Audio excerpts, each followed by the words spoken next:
ပစ္စည်းတွေကတော့နွားနို့ကြက်နို့ကျမနို့ပြီးတာနဲ့ရီ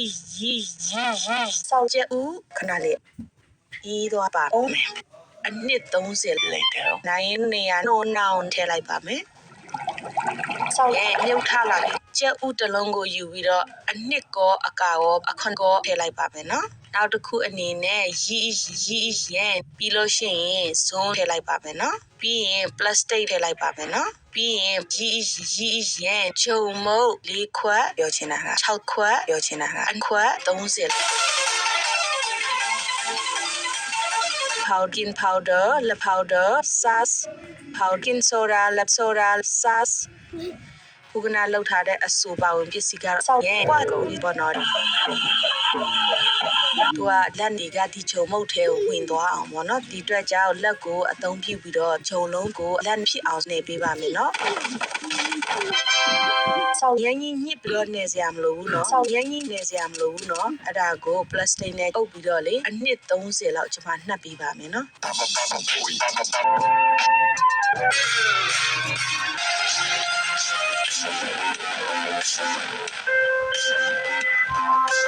အောင်မဲမင်္ဂလာပါပလတ်စတစ်ကိုခင်းလိုက်မယ်ပလတ်စတစ်ဒီလိုမရှိရင်ပလတ်စတစ်သုံးပြပါအဓိကကဂျုံမို့ပြန်ထုတ်လိုက်တဲ့အချိန်မှာမကတ်အောင်လုပ်ပါနော်ဆောက်ရဲ့ကကိုဒီပေါ်တော့ဒါကိုကျမကရေခဲတစ်တာထဲမှာအနှစ်30ထားပါမယ်နော်အနှစ်30မှာကြော်စားမှာမို့လို့ဒီညတွေကကျိုးလောက်လိုက်တာပေါ့နော်ရေခဲတစ်တာအပြင်ထုတ်တော့ကျမတို့အနှစ်30နားပြီးထားပါမယ်နော်သူ့ကိုအုပ်ဖို့ကလေးအုပ်ပြီးတော့လေအနှစ်20လောက်တော့ကျမကတော့ထားလိုက်ပါမယ်နော်အေးလေးကုန်သွားပြီဆိုလို့ရှိရင်မုတ်သားက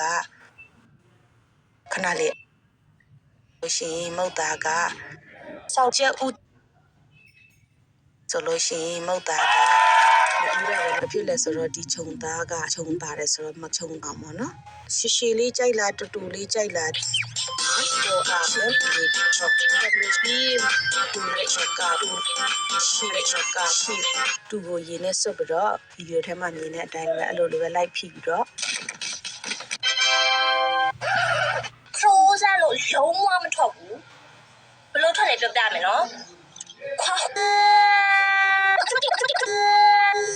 မုတ်သားကဘလောက်ကောင်းလဲဆိုတော့လေစောက်ရိုက်ကောင်းလဲနည်းနည်းလေးစွဲလိုက်တာနဲ့သူကလေလိုက်ပါလာတယ်ပေါ့နော်အဲ့ဒါကိုတစ်ချောင်းမိတစ်ချောင်းတစ်ချောင်းမိတစ်ချောင်းတစ်ချောင်းမိသုံးချောင်းသုံးချောင်းမိ9ချောင်းTiger King CMS တိုင်းကင်းစီ